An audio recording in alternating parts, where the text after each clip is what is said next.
Hi, இன்னைக்கு aloo matar paneer recipe தான் பண்ண போகிறோம். ஆரம்பிக்கலாமா?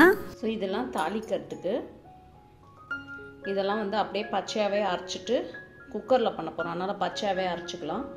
இஞ்சி பூண்டு பேஸ்ட்டு, வெங்காயம், தக்காளி, புதினா, கொத்தமல்லி, இது பன்னீர் குட்டி குட்டியாக இது பண்ணி வச்சுருக்கேன். இவ்வளோ தான் இருக்குது பன்னீர். சின்னதாக 2 உருளைக்கிழங்கு. ஸோ இதெல்லாம் அப்படியே தாளிக்க போகிறோம். பச்சை பட்டாணி, வெங்காயம், தக்காளி, இது வந்து கடைசி இறக்குற நேரத்தில் போட்டுக்கலாம். ஸோ பசங்களாம் பார்த்திங்கன்னா வெங்காயம் தக்காளிலாம் இருந்ததுன்னா சாப்பிட மாட்டாங்க. ஸோ எடுத்து போட்டுருவாங்க. அதனால் மொத்தமாக அரைச்சி போட்டுட்டோன்னா நல்லா டேஸ்ட்டாகவும் இருக்கும், திக்காகவும் இருக்கும், பசங்க வந்து சாப்பிட்டா மாதிரியும் இருக்கும். ஸோ இப்போ எப்படி பண்ணுறேன்னு காட்டுறேன். ஃபஸ்ட்டு இதை வந்து நல்லா அரைச்சிக்கலாம். இது கூட கொஞ்சம் சோம்பு போட்டு அரைச்சிக்கலாம். 1 பச்சை மிளகா போட்டிருக்கேன் காரத்துக்கு. அப்புறம் வந்து மிளகாத்தூள் போட்டுக்கலாம் மீதிக்கு. குக்கர் வச்சுட்டுருக்கேன். இதை நல்லா நெழுக அரைச்சாச்சு. பன்னீரை வந்து இதில் வந்து லைட்டாக ஃப்ரை பண்ணிவிட்டு எடுத்துடணும். குக்கரில் போட வேண்டாம். அதுக்கப்புறமா குக்கர் விட்டு இறக்கிறதுக்கப்புறம் போட்டுக்கலாம். நம்ம ஃபஸ்ட்டு இதை ஃப்ரை பண்ணி எடுத்துக்கலாம்.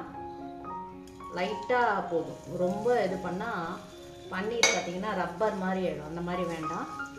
லைட்டாக அப்படி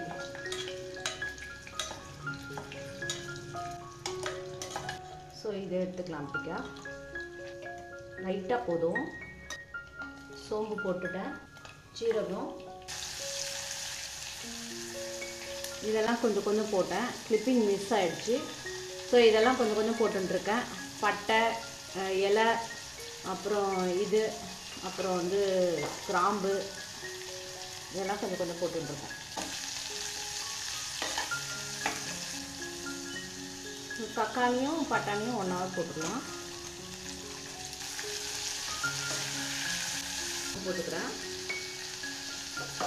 உருளைக்கிழங்கு, இஞ்சி பூண்டு பேஸ்ட்டு. ஏன் இப்படி கலர் எப்படி இருக்குன்னா, இதுலேயே சோம்பு, பட்டை, கிராம்பு இதெல்லாம் வந்து அன்றைக்கி அரைச்சி வச்சேன் பிரியாணிக்காக. ஸோ அந்த மசாலா இது. ஸோ இது நல்லா டேஸ்ட்டு கொடுக்கும். ஸோ இப்போ இந்த அரைச்சி வச்சோம்ல இதை போட்டுக்கலாம். 1 ஸ்பூன் மிளகாத்தூள் போட்டுக்கிறேன். கரம் மசாலா, சிக்கன் மசாலா, இந்த ஒரு தேஜு ப்ராடக்ட்டு. ஸோ அது கொஞ்சம் போட்டுக்கிறேன். அவ்வளோதான். காரம் கம்மியாக வேணுன்றவங்க இந்த மிளகாத்தூள் மட்டும் கொஞ்சம் கம்மியாக போட்டுக்கோங்க. பச்சை மிளகா வந்து கம்மியாக சேருங்க. டேஸ்ட்டுக்காகன்னு போட்டோன்னா அது ஒரு சில பேருக்கு பார்த்திங்கன்னா வயிறு அப்படியே புண்ணாக போயிடும். ஓரளவுக்கு நார்மலாக பச்சை மிளகா சேருங்க. இப்போ தோசைக்கும் சப்பாத்திக்கும் தொட்டுக்க போகிறோம். அதனால் கொஞ்சம் திக்காக இருக்கட்டும். இறக்கிறதுக்கப்புறம் கொஞ்சம் தண்ணி ஊற்றிக்கலாம். ஏன்னா இது சின்ன குக்கரு. இப்போது இன்னும் கொஞ்சம் போட்டுக்கிறேன். அவ்வளோதான், நிறைய வேண்டாம். இதை மூடிடலாம். இது வச்சுட்டு ஒரு 3 விசில் ஆஃப் பண்ணிடலாம்.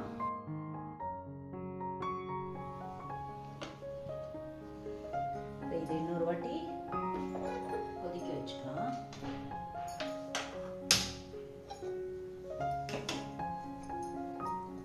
உருளைக்கிழங்கு நல்லா வெந்திருக்கு. 3 விசில் போட்டோம்ல. ஸோ இப்போ இதை வந்து போட்டுடலாங்க.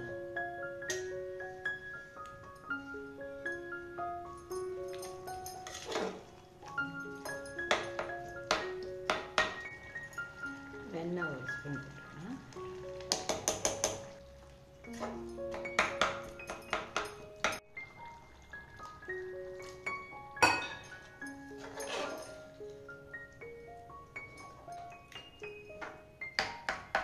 Tomato sauce, soya sauce, chilli வினிகர்னு ஊற்றிருக்கேன். உங்களுக்கு இதெல்லாம் வேண்டான்னா வெறும்னா லைம் ஜூஸ் மட்டும் இறக்கிறதுக்கப்புறம் ஊற்றிக்கோங்க. கொஞ்சம் கஸ்தூரி மேத்தி கூட போட்டுக்கலாம். பட் என்கிட்ட இல்லை. Please like and subscribe our channel.